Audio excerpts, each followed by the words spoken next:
আসসালামু আলাইকুম। অষ্টম শ্রেণীর শিক্ষার্থী বন্ধুরা, তোমাদেরকে ইজি লার্নিং এর পক্ষ থেকে স্বাগত জানাই। আজকের ভিডিওতে তোমাদের নতুন ইংরেজি বইয়ের পেজ নাম্বার 51 এবং 52 এর সমাধান করে দিচ্ছি। অর্থাৎ এখানে তোমাদের যে গল্পটি রয়েছে লেসন 3-তে ডান্সিং বিয়ার্স ব্রিলিয়ান্ট সাইলেন্স, এই গল্পটি বাংলায় অনুবাদ করে তোমাদেরকে বুঝিয়ে দেওয়ার চেষ্টা করব। পরবর্তী ভিডিওতে তোমাদেরকে এই গল্প থেকে যে কাজগুলো রয়েছে সে কাজগুলোর সমাধান করে দিব ইনশাল্লাহ। তো চলো শুরু করা যাক আজকের ভিডিওটি।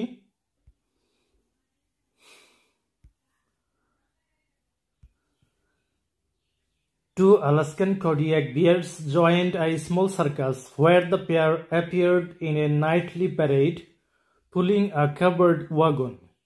তো এখানে বলছে যে দুইটি আলাস্কার কোডিয়াক ভালুক একটি ছোট সার্কাসে যোগ দেয়, যেখানে তারা প্রতি রাতের প্যারেডে একটি ঢাকা ওয়াগন টেনে নিয়ে যেত। তো এখানে লক্ষ্য করো, কোডিয়াক হচ্ছে একটা জায়গার নাম, আলাস্কার একটা দ্বীপ অঞ্চল। আর তোমরা জানো যে বিয়ার্স মানে হচ্ছে ভালুক। জয়েন্ট এ স্মল সার্কাস, ছোট একটা সার্কাসে যোগ দেয়। হোয়ার দ্য পেয়ার, যেখানে এই ভালুক জুটি appeared in a nightly parade, প্রতি রাতের প্যারেডে অংশগ্রহণ করে। পুলিং আ কাভার্ড ওয়াগন, একটি ঢাকা ওয়াগন টেনে নিয়ে যায়। The two were taught to somersault, এই দুইটা ভালুককে শেখানো হয়েছে সামারসল্ট মানে সামনে গড়াতে, সামনে গড়ানো শেখানো হয়েছে। টু স্পিন, ঘুরতে শেখানো হয়েছে। To stand on their heads, তাদের মাথার উপর দাঁড়াতে শেখানো হয়েছে। And to dance on their hind legs, paw in paw stepping in unison, তাদের শেখানো হয়েছিল পেছনের পায়ে দাঁড়িয়ে একে অপরের থাবা ধরে তাল মিলিয়ে নাচতে। এরপর লক্ষ্য করো,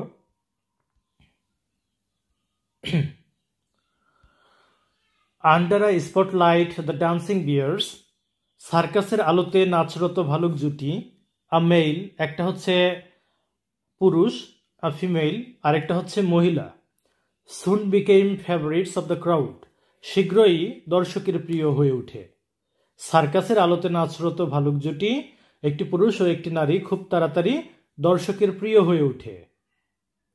এরপর লক্ষ্য করো, The circus went south on a west coast tour of Canada to California and down into Mexico, through Panama into South America, down the Andes, the length of Chile to the southernmost isle of Tierra del Fuego. তো এখানে বলা হয়েছে যে সার্কাসটি কানাডার পশ্চিম উপকূল ধরে California হয়ে Mexico, তারপর পানামা হয়ে দক্ষিণ আমেরিকা, আন্দিস পর্বতমালার নিচ দিয়ে চিলির পুরোটা পেরিয়ে দক্ষিণের শেষ প্রান্তের টিয়েরা দেল ফুয়েগো দ্বীপপুঞ্জে পৌঁছায়। এরপর লক্ষ্য করো, দেয়ার আ জাগুয়ার জাম্পড আ জাগলার, সেখানে একটি জাগুয়ার একটি জাগলারকে আক্রমণ করে। অ্যান্ড আফটারওয়ার্ডস, এবং তারপরে মর্টালি মলেড দ্য অ্যানিম্যাল ট্রেনার, মারাত্মকভাবে জাগুয়ার প্রাণঘাতীভাবে পশু প্রশিক্ষককে আহত করে। And the shocked show people disbalanced in Disney and horror, এতে সার্কাসের সদস্যরা আতঙ্ক ও দুঃখে দল ছেড়ে দেয়। এখানে ডিসমে মানে হচ্ছে আতঙ্ক, হরর মানে হচ্ছে ভয়, ভয় ও আতঙ্ক, ডিসমে অ্যান্ড হরর। ডিসব্যান্ডেড মানে হচ্ছে দল ছেড়ে চলে যাওয়া। এরপর লক্ষ্য করো, in the confusion the bears went their own way বলছে যে ওয়েন্ট দেয়ার ওন ওয়ে, এই বিশৃঙ্খলার মধ্যে ভালুকগুলো নিজেদের পথ ধরে চলে গেল। উইদাউট এ মাস্টার, মালিক ছাড়া। They wandered off by themselves into the wilderness on those densely wooded, wildly windy, subantarctic islands. মালিক ছাড়া তারা নিজেরাই ঘুরে বেড়াতে লাগলো ঘন জঙ্গলে ভরা, বুনো হাওয়ায় ভাসা উপদক্ষিণ মেরু অঞ্চলের সেই নির্জন দ্বীপগুলোতে।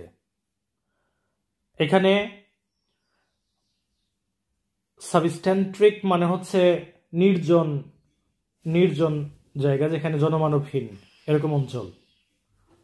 ওয়াইল্ডি উইন্ডি মানে হচ্ছে যে বন্য বাতাস বা হাওয়া, বুনো হাওয়া। ডেন্সলি উডেড মানে ঘন জঙ্গল বা ঘন বনাঞ্চল। এরপর লক্ষ্য করো, আটারলি অ্যাওয়ে ফ্রম পিপল, মানুষের থেকে সম্পূর্ণ দূরে। On and out of the way, uninhabited island, একটি নির্জন জনমানবহীন দ্বীপে।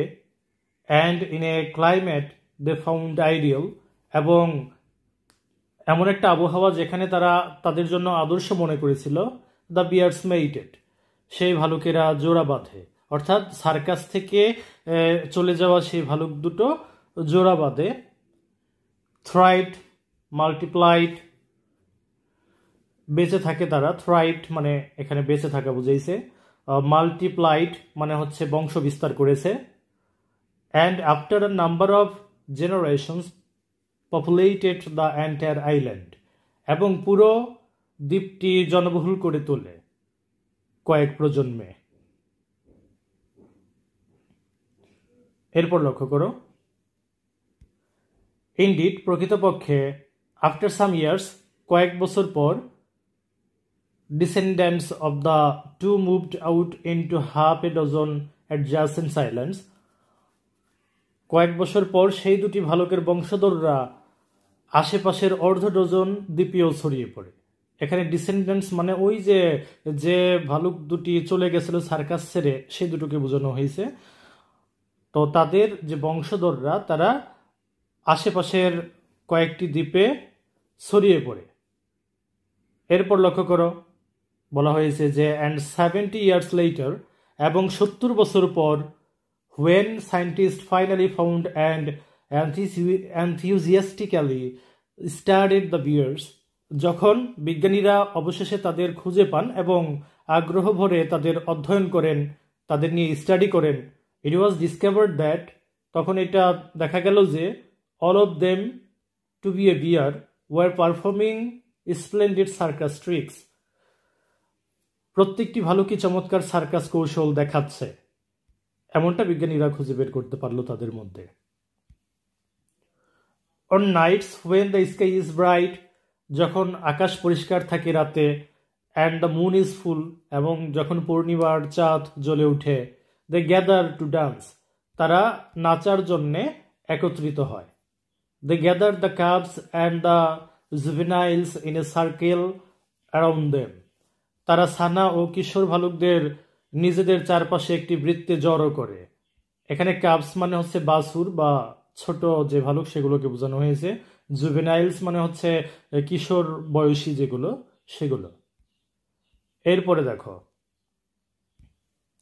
দে gather out of the wind at the centre of a sparkling circular crater left by a meteorite which had fallen in a bed of chalk, তারা জড়ো হয় বাতাস থেকে দূরে একটি চক পাথরের শয্যায় পড়া একটি উল্কাপিণ্ডের তৈরি চকচকে বৃত্তাকার গহ্বরের কেন্দ্রে।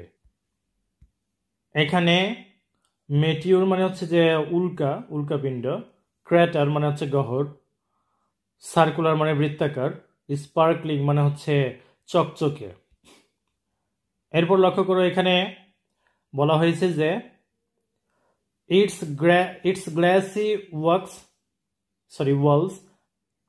walls are chalk white, বলা হয়েছে এর কাচের মতো প্রাচীরগুলি সাদা চকচকে পাথরের মতো। Its flat floor is covered with white gravel, এর মসৃণ মেঝে সাদা কাকড় দিয়ে Dhaka. And it's well drained and dry, এবং এটি ভালোভাবে নিষ্কাশিত ও শুকনো। এবার লক্ষ্য করো, নো ভেজিটেশন গ্রোস উইথিন, ভেতরে কোনো উদ্ভিদ জন্মায় না। When the moon rises above it, যখন চাঁদ গহ্বরের উপরে উঠে আসে, the light reflecting off the walls fills the crater with a pool of moonlight, তখন প্রাচীরগুলো থেকে প্রতিফলিত আলো গহ্বরটিকে একটি পুকুরের চাঁদের আলোয় এক পুকুর চাঁদের আলোয় ভরিয়ে তোলে, so that it is twice as bright on the crater floor as anywhere else in that vicinity. যার ফলে গহ্বরের মেঝেতে আশেপাশের যে কোনো জায়গার চেয়ে দ্বিগুণ উজ্জ্বল আলো পড়ে। Scientists speculate that, বিজ্ঞানীরা ধারণা করেন যে, এখানে স্পেকিউলেট মানে ধারণা করা, বিজ্ঞানীরা ধারণা করেন যে originally the full moon had reminded the two bears of the circus spotlight.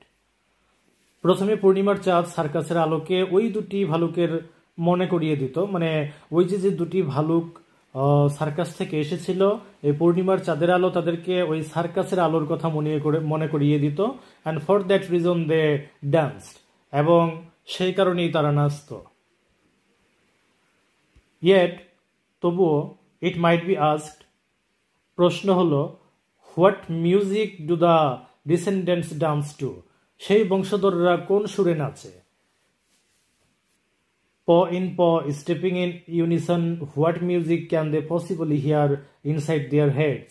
তারা সম্ভবত তাদের মাথার ভিতরে কোন আওয়াজ তারা শুনতে পায়, কোন সুর তারা শুনতে পায় যে সুরে তারা ডান্স করে। They dance under the full moon, যেটা শুনে তারা পূর্ণিমার চাঁদের আলোয় ডান্স করে। Aurora australis as the dance in brilliant silence, aurora অস্ট্রেলসের নিচে নাচে, তারা তো নাচে এক নিঃশব্দ অথচ ঝলমলে জগতে। তো আমরা এখানে গল্পের শুরুতে দেখলাম যে দুটি ভালুক সার্কাস থেকে সার্কাসে একটা ঝামেলা হওয়ার কারণে তাদের মালিক ছাড়া তারা চলে গেল কোনো অজানা উদ্দেশ্যে, এবং তারা এক নির্জন দ্বীপে গিয়ে জুটি বাঁধলো, এবং তাদের কিছু পরবর্তী প্রজন্ম তৈরি হলো, মানে তাদের সন্তান সন্ততির থেকে আরও কিছু প্রজন্ম ছড়িয়ে পড়লো পার্শ্ববর্তী কয়েকটি অঞ্চলে, পার্শ্ববর্তী কয়েকটি দ্বীপে, এবং তারা ওই যে দুটি সার্কাসের ভালুক ছিল, তাদের যে কৌশলগুলো ছিল, তাদের ডান্স করার যে কৌশলগুলো শেখানো হয়েছিল, তারা পরবর্তীতে জঙ্গলে গিয়ে বসবাস করার পরে তাদের উত্তরসূরিদেরকেও সেই কৌশলগুলো আয়ত্ত করিয়েছে, এবং সেখানে তারা সফলভাবে তাদেরকেও নাচতে শিখিয়েছে। কিন্তু এখানে লেখকের প্রশ্ন হলো যে তারা কিভাবে, কোন সুরে তারা নাচে?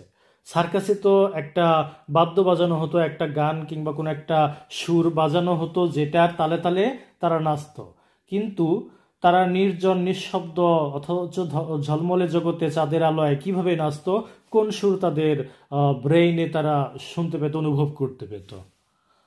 তো এই প্রশ্নটি পাঠকদের কাছেও রইল। তো প্রিয় শিক্ষার্থী বন্ধুরা, যদি ভিডিওটি ভালো লাগে অবশ্যই শেয়ার করবে।